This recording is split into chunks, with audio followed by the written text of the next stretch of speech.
I'll start. You've heard my biography, you've heard a bit about me, and thank you very much for joining us.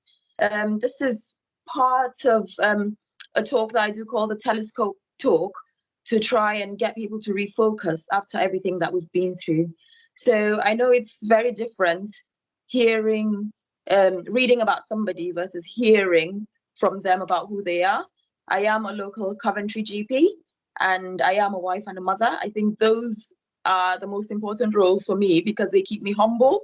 They make me realize I don't know everything, and I feel more comfortable saying I don't know, because as a GP, sometimes you feel like you have to have answers to every situation, every problem. But I think that having young children that ask so many questions has made me comfortable with the fact that sometimes we just don't really know. And with everything that's happened in the last year and a half, we've all had to come to terms with not having an explanation for some of the things that have happened, but just trying to get on with it the best that we can. So just a bit of a background. I came from Nigeria at the age of 16. I came with a passion to study medicine, started by going to college, because in Nigeria you don't do college, you go straight from university, from high school to university. So I had to do college, then ended up doing a first degree before ending up in Warwick Medical School. It was a very challenging time because my family weren't exactly wealthy, but they were very supportive. So I had a lot of challenges. Even at some point, I spent about 7 years without seeing my family because we're struggling to pay fees. So we definitely didn't have money for holidays to go to Nigeria for them to come and see me. But I believe that all those challenges made me who I am today, and have really helped me to build resilience, which is part of what I'll be talking about today. Just to check, Phil, have you got slides now? Or I have. I'm trying to share my screen, but it's not. Oh, maybe it's this. Internet not playing ball today? No, how dare it? Oh, okay. So, no, that seems to be you loving a look at my desktop. That's interesting. I'll unshare that. Anyway, just to carry on. Now I describe myself as British Nigerian because I'm now settled here, married with children. But I realize that there are a lot of people that have different understanding of what that means. And because this is part of the Equality and Diversity seminar series, I would also like to touch on that, and also the fact that I'm a Christian in a society that is, more and more becoming secular. Sometimes people look at you strangely when you say you believe in God or you have a faith, which shouldn't really be strange considering the history of this country, but it's one of those things that I think make me different. Also, the fact that my surname actually means different. So my dad told me when I was younger that Akanet means different person. So that was very helpful for reducing the pressure for trying to fit in. I didn't feel like I had to fit in. So we're going to be talking a lot about diversity and accepting the changes going on in our society and the changes related to the pandemic. A lot of us will have stories to tell from the year and a half that has just gone by, and there are things still going on. We've not seen the end of the impact of this pandemic. And as a GP, I feel like I've had a privileged position of seeing this pandemic from different lenses of my patients that have I feel privileged to be able to help through their challenges. A lot of people have struggled with their jobs. We in healthcare a lot of us have been classified as key workers, so we've not had to worry about our jobs. But a lot of people have struggled with being followed, with losing their jobs, struggled with finances. A lot of people have struggled with being at home in lockdown. For some people, home is a place to rest and relax, but for a lot of people, home is somewhere that they need respite from, probably because of caring responsibilities, sometimes because of domestic violence, some people because it's just very chaotic at home. I know some people literally look forward to going to work to have a mental break from being with the family or being with children or being with in-laws or whatever situation it is they've got at home, or horrible neighbors even. So this pandemic has actually brought to light a lot of things that weren't really challenges before for people. Then we also have people who have faced new things that they never thought they would face. I've had patients that have been very stressed by not being able to see their grandchildren or their relatives in care homes, you know. And sometimes as a GP as well, you think, well, I'm having to deal with that, but I'm having to deal with that as well as helping other people. And you might know that a lot of the NHS workforce are people from abroad, and a lot of us haven't seen family in years, and then you're having to help people who are depressed or anxious because they haven't seen their family in a few months. But we've had to build resilience through all of this. So not just thinking about ourselves, but also thinking about others and strategies that we've used to cope, which I'm hoping to be able to share today. So I can see I've got some slides and I've probably gone back to front with some of the talking, but we'll hopefully get some structure now. So if we start from the beginning, I just wanted to say thank you for being here with us. It tells me that you're aware of the situation. A lot of people are just living through it and not really realizing that this is really something that needs us to reflect on and refocus regularly on. But the fact that you're here today tells me that you're very aware of the situation and you do want to make the best of your time here.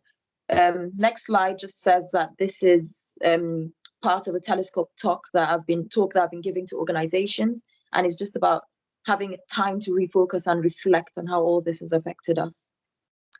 Next slide. So why Telescope? Well, you all know what a telescope is. It's an optical device for bringing far objects near so you can see better, magnifies the objects. And I feel like without focus, it's a bit difficult to make sense of things and to be able to face challenges. I think having goals and focus helps us to see things in a better perspective. The telescope will help you to see where exactly you're heading, where you're going. So basically it's about reflecting and thinking, okay, am I in the right direction? Do I need to change direction? Do we need to change direction as an organization, as a group? It helps us with planning, because if I look at my telescope, if I reflect and realize I haven't actually got anything that I'm focusing on at the moment, or I haven't got, it's not facing the right direction, my life is just not facing the right direction, it gives me a chance to redirect and to prevent problems, because sometimes you can see things that are likely to go wrong, and taking the time out today to do this, to just reflect, gives you an opportunity to see possible problems, possible things that can happen that you can help prevent if possible, and gives you the motivation. If you're facing the right direction, if you think, okay, you know, this looks like where I want to be heading, then it gives you the motivation to keep going in spite of the challenges. A lot of people had plans to start businesses, to do courses, to further their careers, to do travel, do lots of things with their children, with their family, in their personal lives. But COVID has had to put a stop to a lot of things. But then change is not always a bad thing. Sometimes it just makes you reassess. Is it still worth going for that plan? Or do I need to change direction or do it, but in a different way? Next slide. So I did say already, I'm a GP, I'm a wife and a mother. I'm British Nigerian. I love the indoors, although COVID lockdown has made me realize I love it, but it's still good to be able to go out. So I've learned to enjoy walks out in nature with my family. And it's just been amazing how the pandemic has helped us to learn more about ourselves and to be a bit more self-reliant, realizing that some of the things we thought we needed, couldn't live without, we can actually live without, we can actually do without. And it's even though it's been a challenging time, I like to focus on the positive and to think, what have we learned? What can we get out of it? So yeah, thank you for being here. I've enjoyed writing as well, even in the pandemic. I wrote a book last year, which I wasn't planning to write because we were planning to move house, and you wouldn't believe it, we put our house on the market a week before lockdown started, and that just meant everything went upside down. But through all of it, I was able to write a book and learn a lot more about myself and to help people that were going through similar situations. People always say moving house is one of the top 3 stressful situations, but I think now I know from experience, it probably should be top 1.5 if possible. Obviously, next to losing someone that you love, but it's just such a difficult time. But I think that sharing these experiences and being able to write about things and reflect on things has helped me to go through the pandemic better. Next slide. Okay, so why are we doing these equality, diversity, resilience kinds of seminars, a lot of people might just think, well, we all know what we've been through. Let's just get on with it. But sometimes it's good to reflect and think about what is it exactly that has changed, and think about how change can be good for us.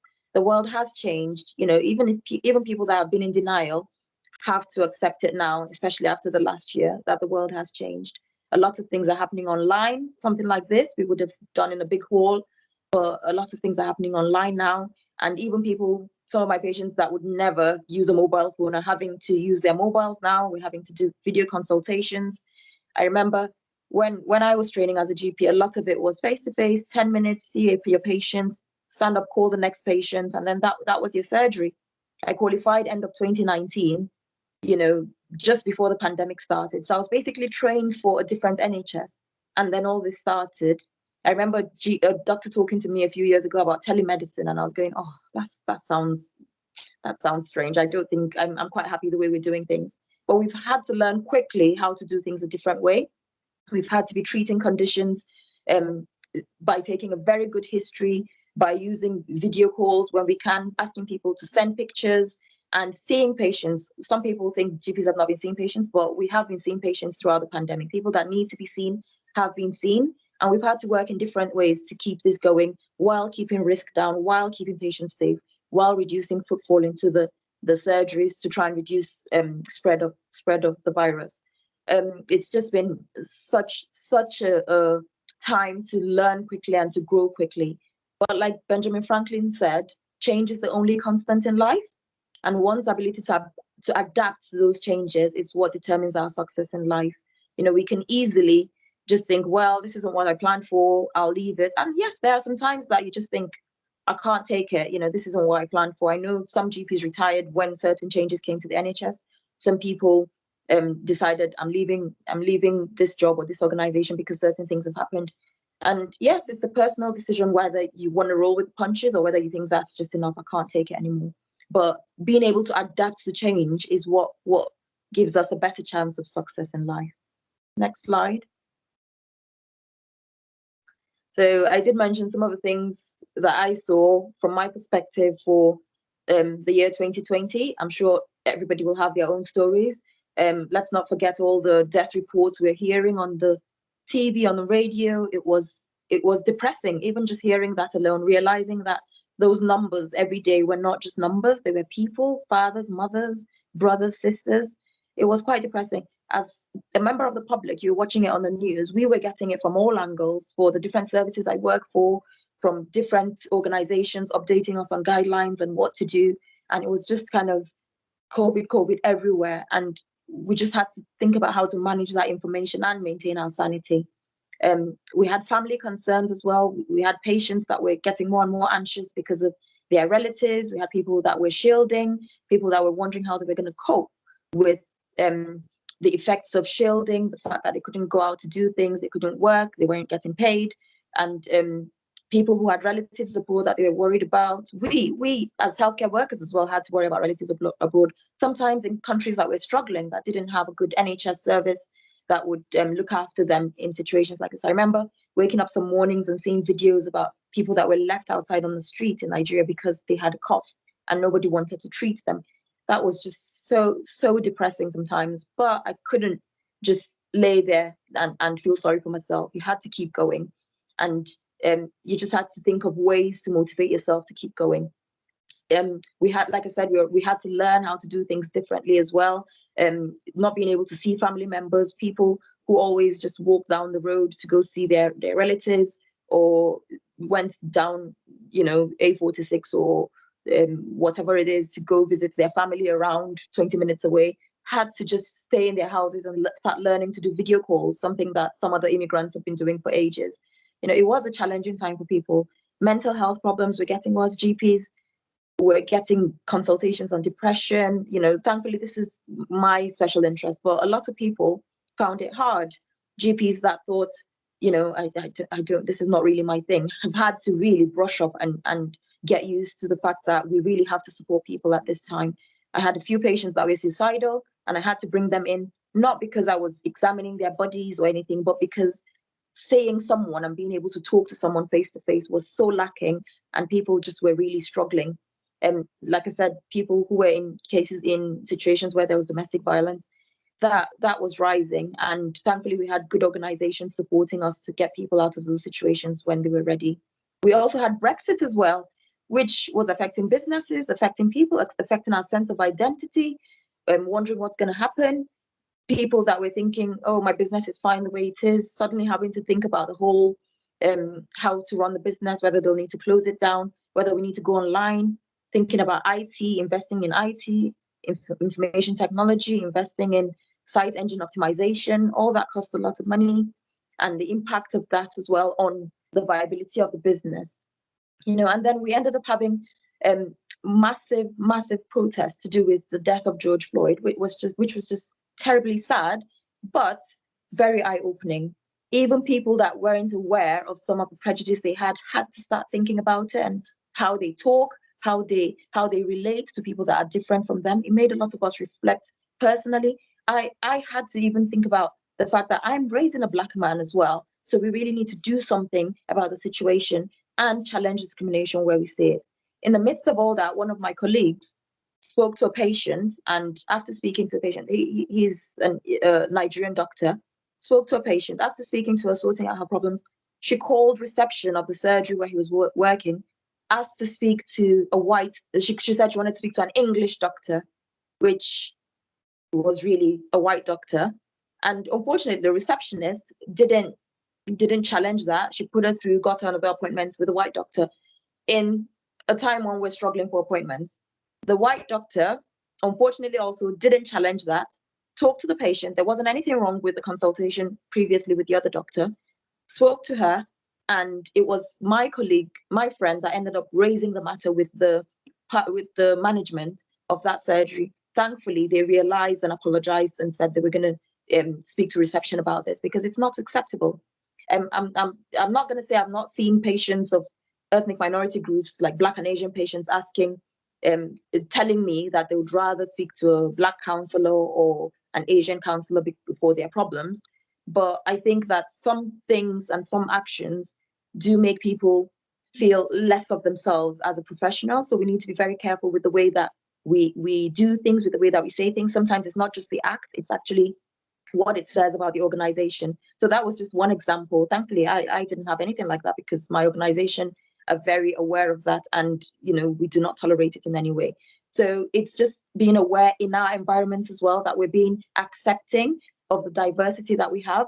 A lot of doctors, nurses, healthcare workers that have worked through this pandemic are from ethnic minority groups. And as much as we like to think that everybody's working hard, we're all accepting, sometimes when we dig deep, we realize that we have some prejudice about certain things, and it's important to challenge that, even within ourselves, within our groups, within our homes. The way we talk, I've had to talk to my children sometimes when they joke about Nigerian accents, and I think, well, it's funny, they joke about how me or their dad would say something, and we've had to say to them, it's not funny joking about people's accents. You have to accept people the way they are. Somebody's intelligence is not based on how they speak English or how they what languages they speak, because a lot of people we laugh at probably speak 5 languages and they're still managing to communicate in English. So we shouldn't be looking down on people just because they don't speak with the same accent, or don't look like us, or don't come from the same place as we do. So that's one of the things that whole incident really brought to light. And it was uncomfortable.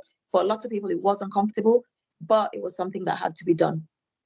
We also had lack of our usual stress relievers. So normally when we had those kinds of draining and mentally challenging things, we would be able to just book a holiday, or go to a party, dance our sorrows away, or do some retail therapy, or go to the pubs for a drink. But people did not have that. So that's part of what made the whole pandemic and lockdown really difficult. People really, really struggled.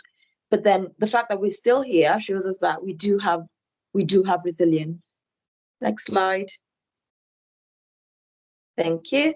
So as a GP, like I said, it just really showed me that all the things I went through in the past have helped me build some resilience. And my faith also showed me that I do draw strength from my faith, and it gives me purpose. Because for me, working is not just about the money. It's also realizing that that's another way of serving God. So I'm not just a Christian because my parents are Christians. I'm a Christian because I've chosen to follow Jesus and I've accepted him as my savior, my God. So doing my job as a GP, serving communities, I actually work in a deprived community. Serving people is not just about going to work just to tick the boxes. It's a way to help people as well, and a way to demonstrate my faith. So faith is not nothing without works.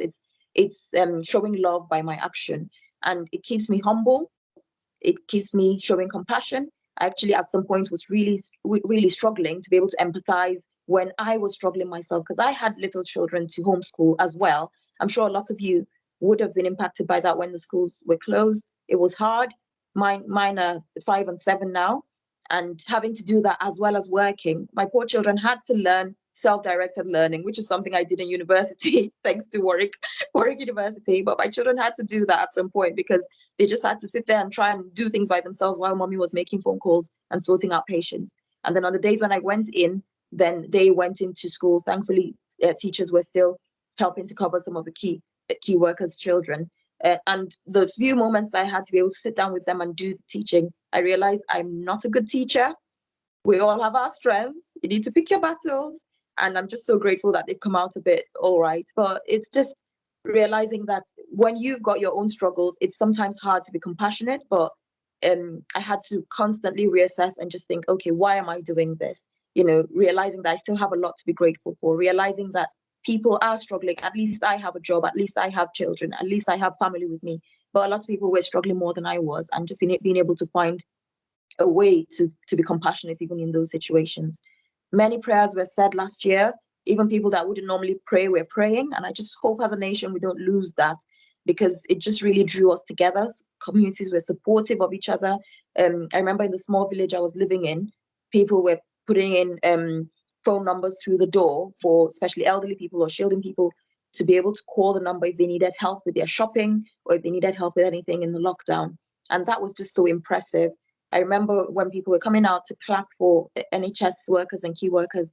And yes, people will always find negatives to say about certain things, but I think that in all of it, the fact that we're able to draw together as communities to get through this, that was amazing. Yes, with freedom of speech comes the risk of people saying things that upset you, saying things that are not right. And for me, what kept me going was the slogan from my church that I went to in Nigeria, which is love, acceptance, and forgiveness. Just realizing that forgiving people is not about them, it's about me. So, for example, with what happened with George Floyd, some of my friends had to leave work because they were so stressed with just how unjust everything was, and just thinking how I can't believe this can happen to someone just because of the color of their skin. You know, we've got children, we've got family around the world that this could have happened to, and it was very mentally challenging.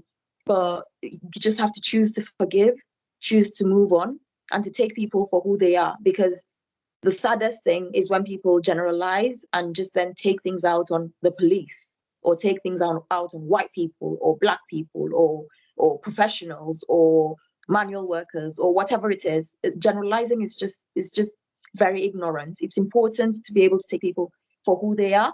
So you might not know any Nigerians, or you might know loads. You might only know about Nigeria from what you hear on the news, which sadly has been really bad recently. I've just been so heartbroken reading about the children that had been kidnapped from their school, especially because I work with a charity that helps education in Nigeria. And it's just been really sad. And that's all part of the mental strain that people have to live with while carrying on with their work. But you just have to choose to forgive. You just have to find ways to compartmentalize these things and be able to carry on to do what you're doing. Freedom of speech isn't just about people saying what we want them to say. It's also realizing that then, yes, they're free to express their views about their beliefs as well, and us not treating them badly because of that. I've already said about confident faith. So it's not just about I'm a Christian, I go to church. It's how is it impacting people around me? How am I being a blessing where I'm working, in what I'm doing? And I believe strongly that that helps with my mental health and my spiritual well-being. And there is plenty of evidence to show that faith helps with mental health as well. So for me, that really helped through the pandemic. Next slide, please. So why does mental health matter? I've recently been doing some work with psychiatry again, because I quite like psychiatry, although I didn't want to be a psychiatrist. And it's just been so amazing seeing how it's just like a car without an engine is not much good. That's sort of how it feels when mental health is not quite right. So somebody can look well and strong and fit, but then if things are not quite right mentally, that can be very debilitating. A lot of our patients are having sick notes every month, not because of anything physically wrong with them, but because their mental health is really suffering. And you just think, if it's that important, why are we not paying more attention to our mental health and looking after it? Statistics have shown that 1 in 4 people will experience mental health problems. I believe it's more than that now because of the pandemic. But why are we not making more effort to look after that? Why are we not taking more time to assess and make sure that we're doing well, and not wait until we have those mental breakdowns, as people call it, when they finally turn up to the GP and in tears can't say a full sentence because they've just had enough. Or unfortunately, when it comes to the point where people are feeling so suicidal that they're needing admission. I think the definition of good health, which is something I learned as well from Warwick Medical School, is that good health is not just the absence of disease, it's a state of well-being, complete physical, mental, and spiritual well-being. So it's not just you don't have diabetes, you're healthy, you don't have asthma, you're healthy. It's that complete picture, physical, mental, spiritual. And sometimes we forget that. I'm so proud of GPs these days being very focused on realizing that it's not just physical. There's a lot more than physical. And us working together as communities and as individuals, as the general public, because only a tiny percentage of it comes to us in healthcare. A lot of it is in community. Us realizing that well-being is not just about people are going to work, coming back, they're okay. They're standing, they're cleaning, they're cooking, they're taking the kids to school, they're okay. No, are you okay? That's the question to really, really ask people and just sit down and talk about. How are you coping with things?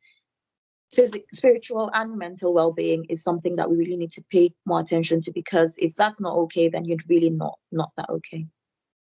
Next slide, please. Let me try and keep an eye on the time. So I put this slide there just to remind us that it's very easy for us to see in children that they're growing, they're changing, they're evolving. But somehow when we get to adulthood, we forget that. We don't realize that we're changing, that we're evolving, and we need to refocus. I couldn't find any pretty baby pictures of myself, so I've used pictures of my daughter.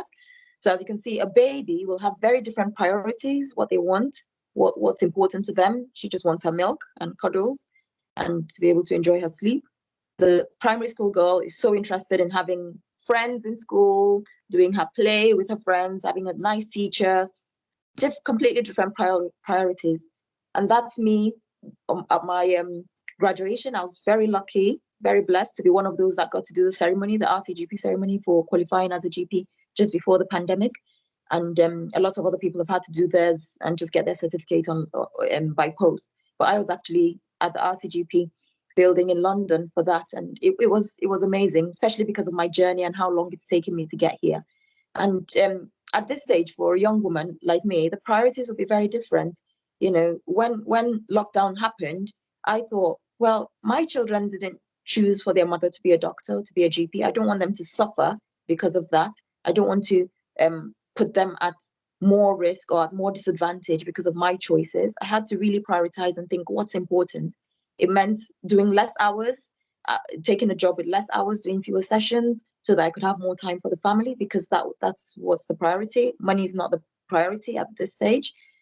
Although money can also be a priority for people at this stage when they've got a mortgage and they've got bills to pay, debts to pay off.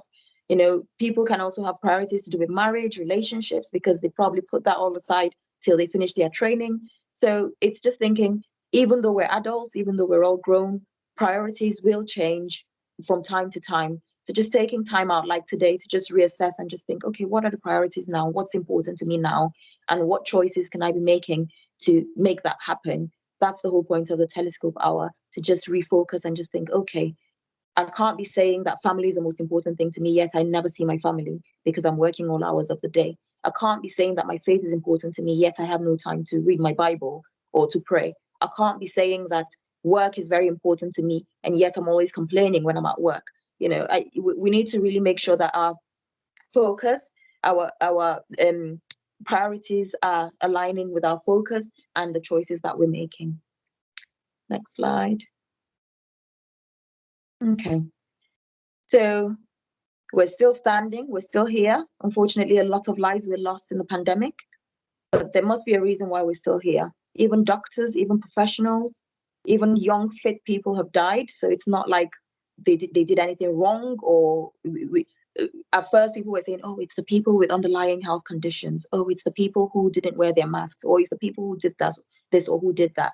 But it's really sad, but there's no explanation. We can never understand completely in this life some things and why they happen. But the fact that we're still here, I feel is a reason for us to be grateful and for us to really think about how we're gonna make use of the opportunity we have to still be here and to still be standing. Where do we go from here? Do you feel stronger and better because of everything you've experienced? Or do you feel beaten and battered? Because a lot of people do. A few weeks ago, I really felt so tired to the point where the thought crossed my mind that, wouldn't it be nice to have to isolate for 10 days and just rest? And I just thought, no. I shouldn't let my mind start going there. I need to be grateful for the things I have. I need to be grateful for good health. Thankfully, I've stayed well throughout all of this. I need to reassess, which I do regularly. I've had to reassess, cut down some of the after school activities, because as lockdown is easing, people then start going back into their rush. And then we start getting back into our crazy lifestyle. And then we're wondering why we're feeling so drained and so tired and so fed up. And, for my family in particular, we just moved house as well, had renovations done. A lot of things were going on. I hardly had any time off work during the moving. And I booked some time off just after, but didn't want to move it because people were depending on me. But there's a lot of that, especially in professional jobs, where you think, I just have to keep going. I just need to be there. I need to help people, that people rely on me. But you do end up sometimes feeling so battered and so tired, but we're still here. So now is the time to reassess and think, okay, what do I need to do to give myself that longevity? I love being a GP. I don't want to end up dropping out or retiring at 40 because I'm so tired. I'm not 40 yet, by the way. I might look it because of the stress of last year, but I'm not 40. But just realizing that the fact that we're still here means it's another chance to do things better. Having goals, having targets gives us motivation, gives us focus. I read a book called The Stranger's Secret, and one of the things he said in that book was the difference between those that make it and are very successful in life versus those that don't is the fact that those that do have a target, they have focus, and they have goals. If we don't, then we're just living through life and just taking it as it comes and having no real reason or purpose to live, no real rhyme or reason for the choices that we make. If we're just going to go by emotions and how we feel, it's not really a good way to be. It's important to have a focus, have a target, because when I was in medical school and things were tough and I was thinking, you know what, I've got a first degree, I could just go get a job somewhere and just forget about this medicine thing. I could have done that and it wouldn't have been a bad life. But for me, I was so determined, this is the life I want. I want to become a doctor. I want to become a GP. I need to persevere through this. So it made the challenges look less daunting than they would have been if I didn't really have a focus, if I didn't really have fixed goals about where I wanted to be. Next slide. So in terms of handling diversity and change, I've mentioned a few things already, but the things I really wanted to be sure that I said today were that it's important to maintain a balance. So think about what the main priorities are for yourself, not just for yourself, but for your loved ones and for your career.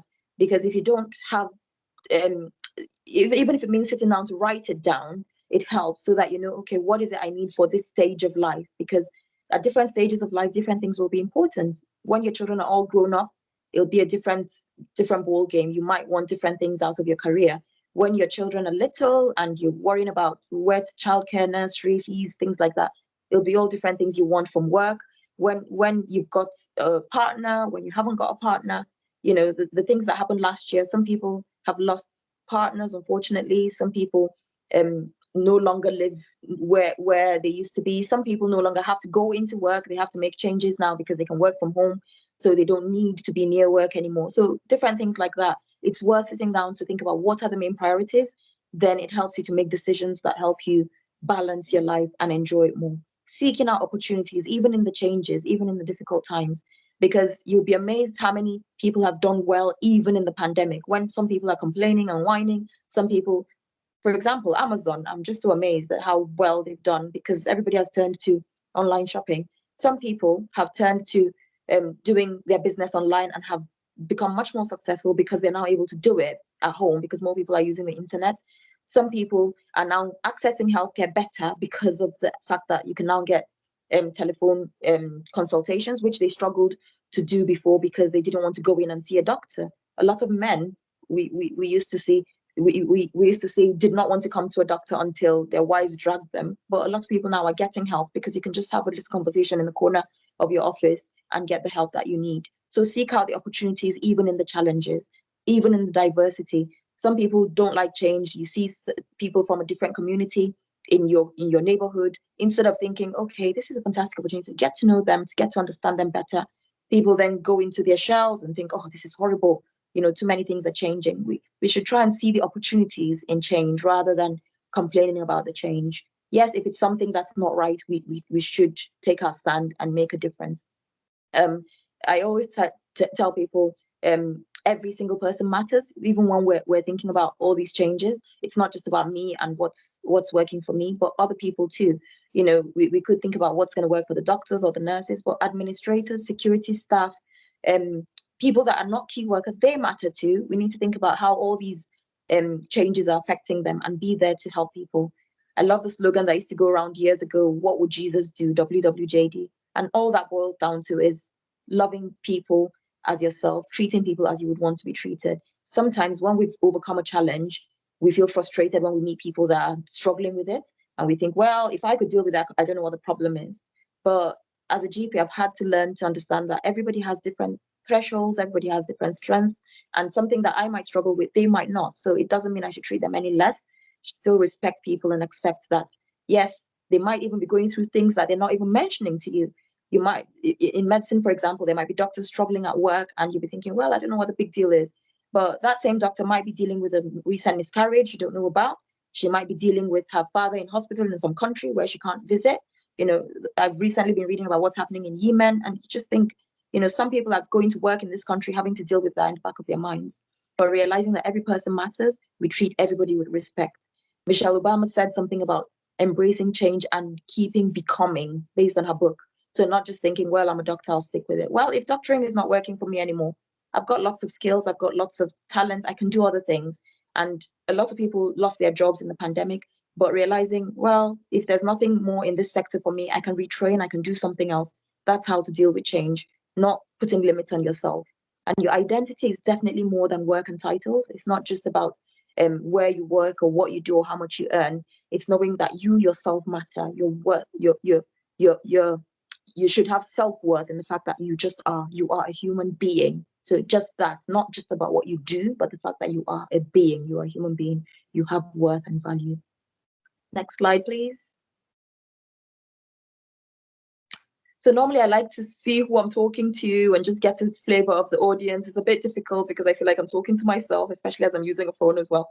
But considering that I'm making a bit general today, I just wanted to end it as well by saying it's good to take some time out after this talk to just reflect and think about what's important for you at this stage of life as things are opening up a bit more, restrictions are being reduced. Yes, cases are going up, but thinking how am I moving forward in all of this? How am I doing? And sharing, because sometimes keeping it all to yourself is not the best thing. It's important to be able to talk and to just share your thoughts with people that you trust, people that understand you.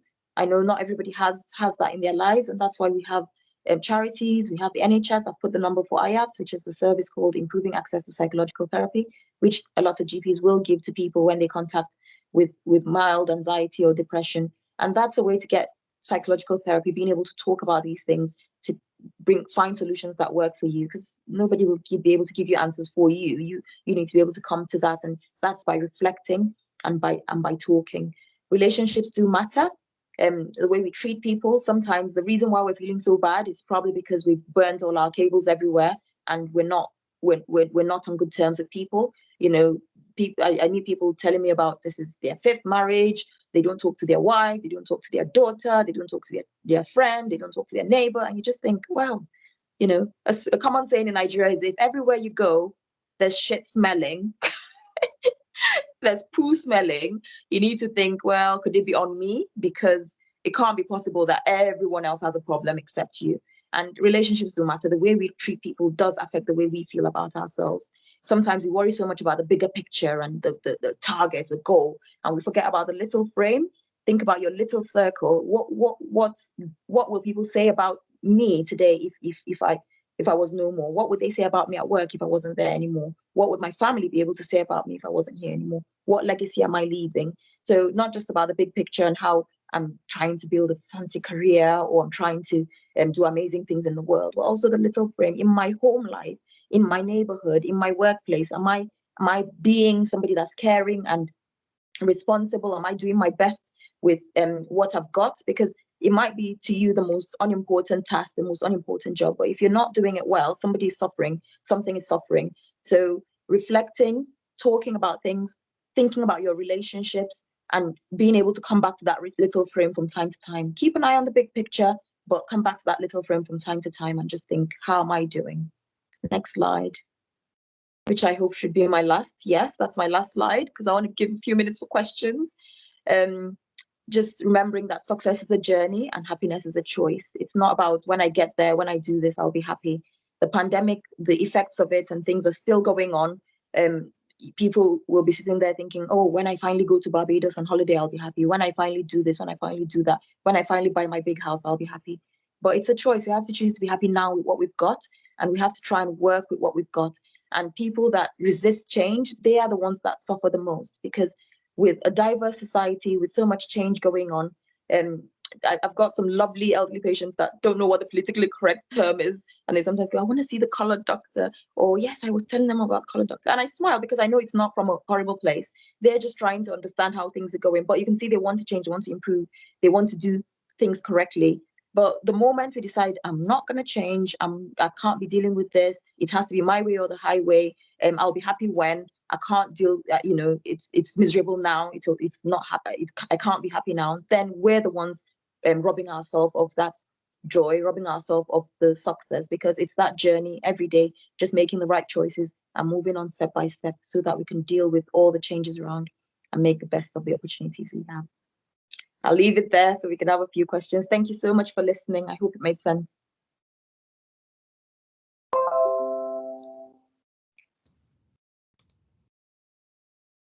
Thank you very much. I now invite people to ask questions. If you could put your hand up or ask questions in the chat, that'd be lovely. That was a very interesting, whilst people are deciding for themselves, I have a couple of questions, if I may. So I work with the people in mental health, and I do know that from speaking to some of the GPs who work at WMS, that they were dealing with patients and with patient groups who felt that COVID wasn't real, and that COVID was also, the treatment for COVID was being given differently to different ethnic groups. Did you have that experience, and how did it affect how you coped with being a GP in this particular time?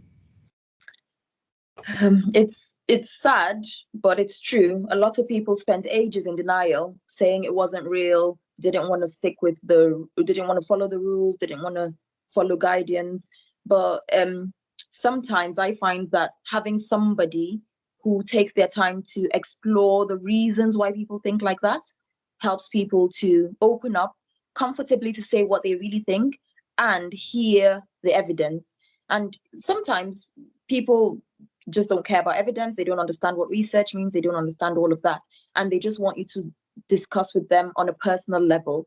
And sometimes I've had to do that with some of my patients who are from ethnic minority groups and just say to them, you know what, I've had the vaccine. You know what, I'm wearing my mask. What would you prefer? Would you rather that it's actually real and you've been stupid and making it worse? Or that, yes, even if it's not real and you wore a mask for a few months, which one is worse? So just sometimes leveling with people in that way helps them to understand, and you'd be amazed how much influence those kinds of people have going back to their communities and then talking to them. I've had quite a few GPs do videos as well that were shared amongst those kinds of communities, and that really helps, just being able to level with people and let people understand that, yes, we're just trying to do the best for the community. It's not just about you and what you think and what you want. And some things we didn't agree with, but we thought, okay, it's for the greater good. We're going to do it this way so we can move forward. Okay. And so nobody else seems to be asking questions. You were so comprehensive that people are very silent, which is not usual in this group. So as long as they heard what I said, because my dad says I talk quite fast. I think you have a lovely speaking voice. So how do you think your career will move forward after this particular experience? So you qualified as a GP right at the beginning of the pandemic. Yeah. How has that influenced where you see your future? So I still love being a GP, and yes, I've had to adapt to this, but I make the most of what it is now. Yes, and we're having to do the phone consultations, which is not really what I was looking forward to doing, but I'm realizing that it's actually more efficient sometimes, because sometimes it's just people just needed to talk about something or to get some advice, because I also work for the extended access service, which is like when people ask to speak to a GP at the weekend or out of hours. And I've found that it is actually more efficient sometimes. And when I bring people in to see them, it's more productive because I've talked about things I want to talk about. And then when I see them, I'm progressing it rather than we're meeting for the first time, just trying to get to know each other and to understand what the real problem is. I've had people who come book an appointment for a rash, and it turns out it's actually depression that is going on, and they need to talk about that. But for me personally, for my career, I feel that I'm happy to continue as things are as a GP. Yes, I'm working half days now, so I just do morning sessions, which is why I'm able to do this, so that I can have time to pick up my children after school. With the pandemic, I feel that I'm happy to continue with triage before seeing patients, because that makes sense for being efficient with NHS time, especially as we're really struggling for appointments, being able to see so many people. So it's being sensible with the resources that we have. So I'm happy to continue my career this way. I'm building my special interest in mental health. So I've recently started the clinics with psychiatry, which I've been going to on in one afternoon a week, which is quite good. And just for my own sanity, because I quite like variety, so I'm trying to keep in touch with doing different things, and my writing as well. Yeah. Oops. Has anybody else got any questions at the moment? Should I just continue with mine? I'm so sorry about the phone. It's terrible. I actually thought I would be well organized with my computer, but computer just won't play today. Well, some days we have these technical issues, and it also shows us that how far we've come. If this was this time last year, I think we would have struggled completely and not known, you mute and you unmute and you come back. All these things, it's all a big learning curve. So I think that as we're sort of slightly running out of time, I would just like to ask you one more question, and then nobody's asked questions. I just need to check because it's in two places. No, nobody's asked. So I was wondering how this has also affected the people that you work with. So you work with GPs, but you also work with nurses and front desk staff. Yeah.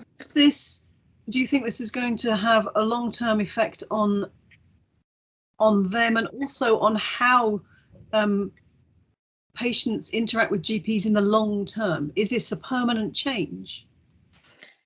I don't think it's a permanent change, because we did have a lot of complaints because people were stressed. So they were going, sometimes I'll talk to a patient and they were going, your receptionist is so rude, because they didn't do what they wanted, or people coming to literally shout abuse at our staff and us having to intervene and be like, no, we will not take this. But people have been stressed, so it's been very difficult, especially for the receptionists, for the nurses, mostly for doctors. I think society still has a bit of that respect for doctors, so it wasn't as bad. But for the nurses, for the receptionists, it's been a really tough time, which is why I can never give a talk about being a GP in the pandemic without giving props to all the supporting team, the receptionists, the admin staff, that do all the other things that keep us going. And I don't think that anybody's taken it personally or anybody's had any permanent damage from it. I think that we're all very resilient. At some point in my practice, one of our staff members had a husband in hospital in ITU, and it was a worrying time for all of us, but we've come through it as a practice, and I'm sure other practices will have their own stories of different things that have happened. I don't think that any of it has caused any permanent change to how we are or how we'll do things. It's just made us realize how resilient we are, and we're still being empathetic, we're still being caring, we're still being professional in what we do. And yes, we did have a lot of stress, we did have a lot of challenges. In my particular practice, we actually moved building as well in all of this, and it was a very stressful time. I was moving house, moving office, all at the same time, but I'm so proud of the team. We did well.